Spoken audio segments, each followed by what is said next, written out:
open my phone, large one. It just missed that.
Under the circumstances, since 1936 up to now, I was simply speculating whether I shall venture this difficult task, and that without any means and capacity. But as none have discouraged me, I have now taken courage to take up the work. But at the present moment, my conscience is dictating me to take up the work, although the difficulties are not over for the present situation arising out of war conditions. So we can see the determination of Prabhupada. Abhay stated that his paper would contain only the transcendental message of the great sages of India, especially Lord Chaitanya, and that his duty would be simply to repeat them, just like a translator. He would not manufacture anything, and so his words would descend as transcendental sound for guiding people back to Godhead. He admitted that the subject matter of Back to Godhead, being from a totally different sphere of consciousness, might seem dry to his readers, but he held that anyone who actually gave attention to his message would get benefit. Sugar candy is never sweet to those who are suffering from the disease of the bile. But still, sugar candy is the medicine for the bilious patients. The taste of sugar candy will gradually be revived if the bilious patient goes on taking sugar candy regularly for the cure of the disease. We recommend the same process to the readers of Back to Godhead. Abhay focused on presenting the timeless message of the Vedas, but in the context of current crisis. In his essay, Godhead and His Potentialities, he presented Vedic evidence and logical arguments to explain the transcendental nature of Godhead and the individual soul, both being deathless, blissful, and full of knowledge. Because men have forgotten and neglected their vital connection with God, they can never be satisfied in the material world.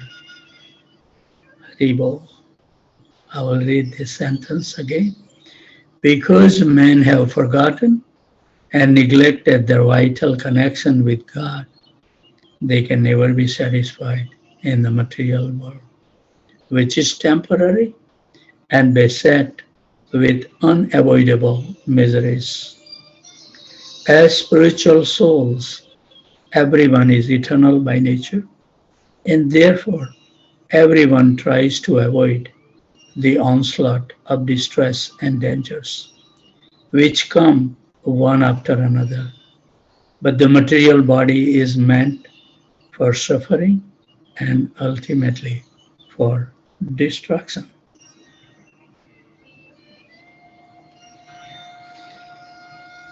The exodus of the residents of Calcutta to other places out of fear of being raided by the Japanese bombs is due to the same tendency of non-destructible existence. But those who are thus going away do not remember that even after going away from Calcutta, saved from the raid of the Japanese bombs, they are unable to protect their bodies as non-destructible in any part of the material universe. When the same bodies will be raided by the bombs of material nature in the form of threefold miseries. The Japanese also, who are threatening the Calcutta people with ruthless air raid for increasing their own happiness by possession of lands, do not know that their happiness is also temporary and destructible, as they have repeatedly experienced in their own fatherland. The living being, on the other hand, who are designed to be killed, are by nature eternal, impenetrable, invisible, etc. So all those living entities who are threatened to be killed, as well as those who are threatening to conquer, are all alike in the grip of Maya potency and are therefore in the darkness. Abhay wrote that never by their own devices could man escape the condition of destruction. So many world leaders are seeking relief from the war, but all were useless because their attempts for peace were within the material conception of life. Their attempts were like attempts to elevate darkness with darkness, but darkness can be removed only by light. Without light, any amount of speculation of the human mind, which is also a creation of the material nature, can never restore the living entities to permanent happiness. In the darkness, any method of bringing peace in the world can bring only temporary relief or distress, as we can see from all creation of the external potency. In the darkness, non-violence is as much useless as violence, while in the light, there is no need of violence or non-violence. Abhay did not deal exclusively with the war. Theosophy ends in Vaishnavism. He criticized the shortcoming of the fashionable ideas of theosophy, which the follower of the Madhyam Blavatsky had popularized in India. In congregational chanting, he upheld the scriptural prediction that the Sankirtan movement of Lord Chaitanya would spread to every town and village on the surface of the earth. From this foretelling, we can hope that the cult of Sankirtan will take very shortly a universal form of religious movement. And this universal religion, where there is no harm in chanting the name of Lord, nor is there any question of quarrel, will continue for years as we can know from the pages of authoritative scriptures. The central theme of Back to Godhead was clearly the order of Bhaktisiddhanta Saraswati. In its cover with a picture of a thoughtful Srila Bhaktisiddhanta, in its dedication, in its statement of the magazine's purpose, in its handling of issues, its analysis of theosophy, its prediction of the spread of Sankirtan in its every aspect. The theme of the Back to Godhead was the order of Srila Bhaktisiddhanta Saraswati. There were also 4 shorter essays by other contributors, including Bhakti Saranga Goswami. An advertisement on the back cover highlighted Gitopanishad by Abhay Charan Dey, editor and founder, Back to Godhead, in 3 parts, 1200 pages, royal size, first class Morocco binding. An elaborate exposition of the world famous Hindu philosophy, the Bhagavad Gita, in its true scientific, theistic interpretation by the chain of disciplic succession from Sri Krishna, Brahma, Narad, Vyas, Madhava, Madhavendra Puri, Ishwar Puri, Lord Chaitanya, Rupa Goswami, Jiva Goswami, Krishnadas Kaviraj, Narottam Das Thakur, Vishwanath, Baldev Vidyabhushan, Jagannath, Thakur Bhakti Vinod, Gaur Kishore Das Babaji, Thakur Siddhanta Saraswati, down to the author, with numerous illustrations in colors and plain from many authentic scriptures. To be published shortly, customer booked in advance, price India rupees 18, foreign £1 10 cents, shilling 10 shilling. And a second major work, Lord Chaitanya, in 2 parts, totaling 1000 pages. Neither of this manuscript was actually near completion, but Abhay was expressing his eagerness to undertake such large works on behalf of his spiritual master. In attempting to print the second issue of Back to Godhead, Abhay encountered the same difficulty as before.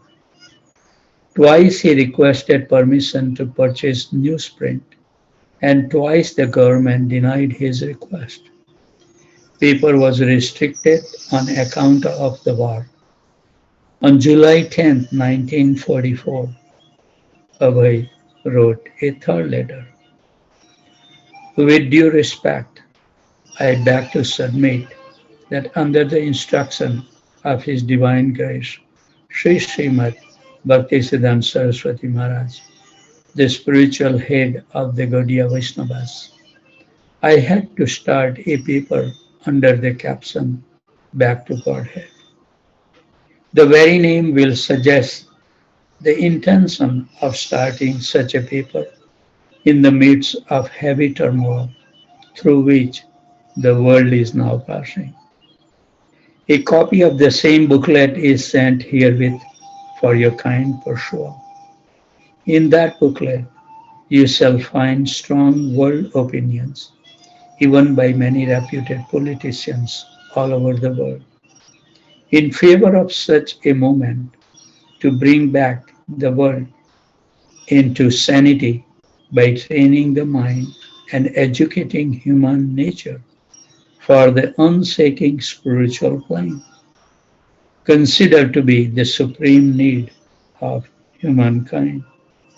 I hope you will kindly go through the paper by making some time, and I may draw your attention especially to the introductory portion.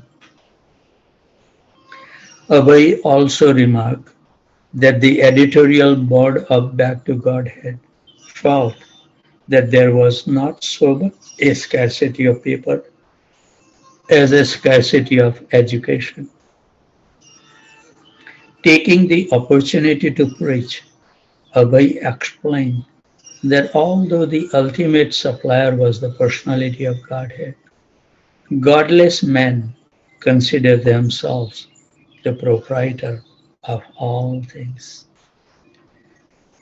Catastrophe that is now in wake in the present war of supremacy is guided by this false sense of proprietorship, and therefore there is need of making propaganda amongst all human beings in order to bring them back to the sense of the ultimate proprietorship of Godhead. Abhay considered that there might indeed be a paper shortage in India, but in ancient times, he wrote, enlightened Indians had regularly sacrificed tons of valuable ghee and grains in the fire during religious sacrifices. And in those times, there had not been any scarcity. People now, however, having abandoned all sacrifice to the Supreme Lord, were producing only scarcity. Can we not therefore sacrifice a few rands of paper in the midst of many vestiges for the same purpose in order to derive greater benefit for the humankind? I request that the government should take up this particular case in the light of spiritualism, which is not within the material calculation. Even in Great Britain, the government has immensely supported a similar movement called the moral rearmament movement without consideration of the scarcity of paper, which is more acute there than here. Let there be a page, only if not more, for the publication of Back to Godhead, for which we do not mind, but my earnest request is that the government should at least let there be a ventilation of the atmosphere for which my paper, Back to Godhead, meant. Kindly, therefore, give it a serious consideration and allow me to start even by one page every weekly or monthly as you think best, without thinking it as ordinary waste of paper, for the sake of humanity and Godhead. The latter was successful.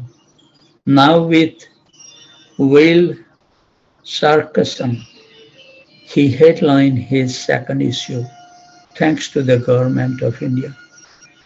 He informed his readers, many of whom had been disappointed to learn that the government has curtailed his printing, that he would be able to continue his magazine every month. Abhay printed his letter to the government paper officer and also the reply granting him permission. His articles were shorter, this time displaying the flair of a news columnist, as with the philosophical criticism, word and a touch of ironic humor, he commented on world leaders and crises. Gandhi Jina talks, Mr. Churchill's humane world, Mr. Bernard Shaw's wistful desire, and spontaneous love of Godhead comprise the issue. Gandhi Jina talks, quote, we are sorry to learn that Gandhi Jina talks about unity of the Indian people have failed for the present, unquote. Abhay was not very optimistic about the result of such occasional talks between several heads of communities, unquote. Even if they made a successful solution, it would break up and take the shape of another problem. They were looking for unity between Muslims and Hindus. But in Europe, the fighting parties were Christians, and in Asia, they were mostly Buddhist. But still, they were fighting. Quote, so fighting will go on between Hindu and Mohammedans, between Hindus and Hindus, or between Mohammedan and Mohammedan, between Christian and Christians, and between Buddhist and Buddhist, till the day of annihilation. Unquote. As long as there was the contaminated self-interest of sense gratification, there should be fighting between brother and brother, father and son, nation and nation. Real unity would stand only on a plane of transcendental service to the Supreme. Mahatma Gandhi, Abhay wrote, is far above ordinary human being, and we have all respect for him. By Abhay advised Gandhi to give up his activities on the material plane and rise to transcendental plane of the spirit. Then there could be talks between the unity of all people. Abhay cited Bhagavad Gita's definition of a Mahatma, one who concentrates his attention on the service of the Supreme Lord Sri Krishna. He requested Mahatma Gandhi to adhere to the teachings of Bhagavad Gita and preach his message of surrender to the Supreme Personality of Godhead, Sri Krishna. In this way, Mahatma Gandhi, through his influential position in the world, could bring about universal relief simply by preaching the message of Bhagavad Gita. Mr. Churchill's Humane World. We are pleased to find that leaders of the world politics, such as Mr. Churchill, have nowadays begun to think of a human world and trying to get rid of the terrible national frenzy of hate. The frenzy of hatred is another side of the frenzy of love.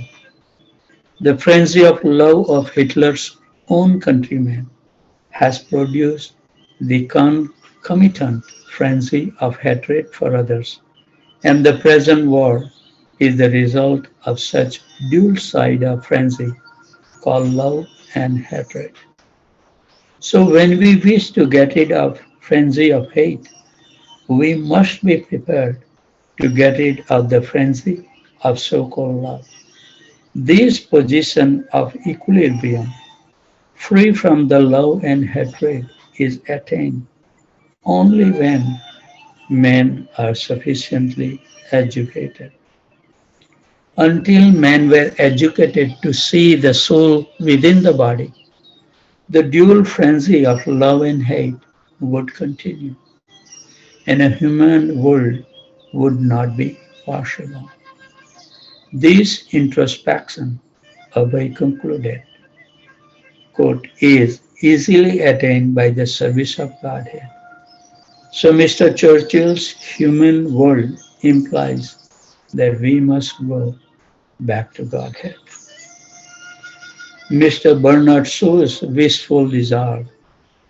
Mr. Bernard Shaw has congratulated Mahatma Gandhi on the occasion of the latter's 76th birthday in the following words, quote, I can only wish that Mr. Gandhi's 35th birthday instead of his 76th. We heartily join with Mr. Shaw in his attempt to subtract 41 years from the present age of Mahatma Gandhi. But that does not respect our wishful desire. Neither Mr. Shaw nor Mahatma Gandhi nor any other great personality had ever been able to solve the problem of death. The leaders of nations have opened many factories for manufacturing weapons for the art of killing, but none has opened a factory to manufacture weapons for protecting man from the cruel hands of death. Although our wishful desire is always not to die. Men were preoccupied with the problem of how to get bread, although this problem was actually solved by nature. Men should try to solve the problem of death. Bhagavad Gita tells that the problem of death can be solved. Although death is everywhere in the material world, quote, one who attains to me, unquote, says Krishna, quote, never has to take his birth again in the material world, unquote. There is a spiritual world, non-destructible, and one who goes there does not come back to the region of death. Why should the leaders of the nations cling to the planet of their birth, where death is inevitable? Abhay concluded, quote, we wish that in their ripe old age, Mr. Shah and Mahatma Gandhi will make combined effort to educate men to learn how to go back home, back to Godhead. So after the two issues of Back to Godhead, Abhay had to stop. Printing was costly, but he kept writing regularly, working at Gita Upanishad, turning out new articles and philosophical purports on the scriptures. Even in the same book in which he wrote his pharmaceutical formulas. So one night, Abhay had an unusual dream. Srila Bhaktisiddhanta appeared before him, beckoning. He was asking Abhay to leave home and take sannyas. Abhay awoke in an intensely emotional state. Quote, how horrible, unquote, he thought. He knew it was not an ordinary dream, yet the request seemed to so difficult and unlikely. Take sannyas. At least it was not something he could do immediately. Now he had to improve the business, and with the profits, he would print books. He went on with his duties, but remained shaken by the dream. In 1945, the war over the India, still in turmoil on the British rule, Abhay saw a good opportunity to make his business more successful. In Lucknow, 600 miles from Calcutta, he rented a building and opened his own factory, Abhay Charan and Sons. It was a major investment requiring 40,000 rupees to start, and he began on a larger scale than ever before. Also, according to law, to ensure that he was not dealing in the black market or misusing chemicals, he had to employ 3 government inspectors. Yet, despite a high overhead, he established a good market and his products were in demand.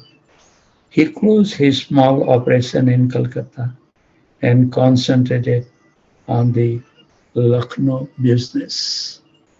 I think the time has come, 6:50. Still we have some time left. Although the building was known locally to be haunted by ghosts, Abhay had not been deterred. But when he began his operation, some of the workers came to him frightened. Babu, Babu, there is a ghost. Abhay then went through the entire building, chanting Hare Krishna, and after that, there were no more complaints of ghosts. So if we are in that situation, Prabhupada is showing us a way. Holy name is so powerful. On November 13, I had the experience, when uh, chanting Hare Krishna, and when I visited India one time, and I saw the snake, and I immediately start chanting Hare Krishna Mahamantra, and it just ran away. Snake are also very, very aware of the Hare Krishna Mahamantra. On November 13, Abhay wrote to his servant Gauranga, mentioning some of his difficulties in Lucknow and asking him to come there to help. In this letter, Abhay spoke bitterly of his wife, Radharani, and children. We have that to read this letter. Gauranga Prabhu, please accept my obeisances. I received your letter dated 7th. Due to lack of time, I could not reply in time. I stay here alone with some servants. If I leave now, then I have to close everything down.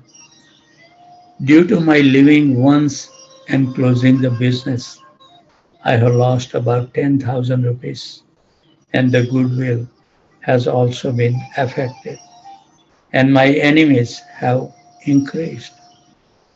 That is why I'm fighting, practically staking my whole life.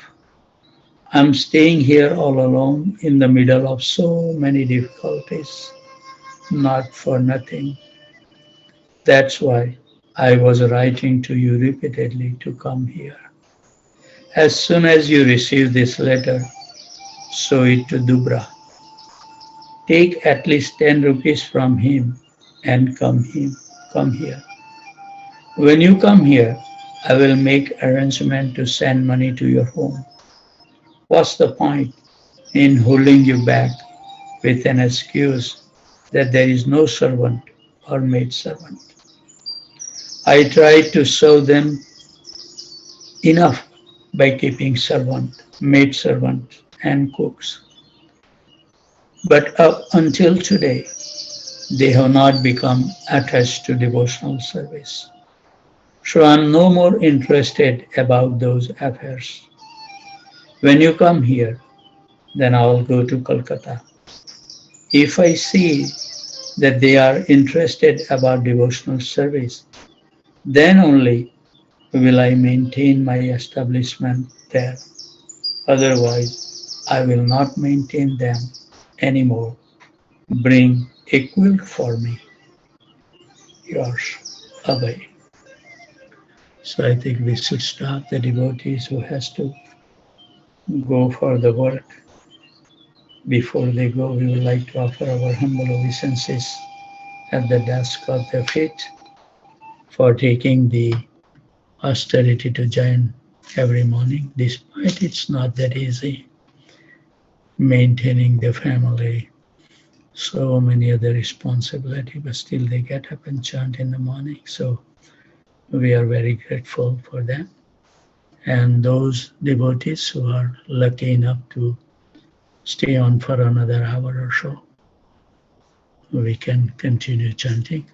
So let's offer first our humble obeisances. Vanchakalpatarubhasya kripa sindhubhaya patitanam pavanebhyo vaishnavebhyo namo namaha. Thank you very much. And after between 7 to 8, anybody who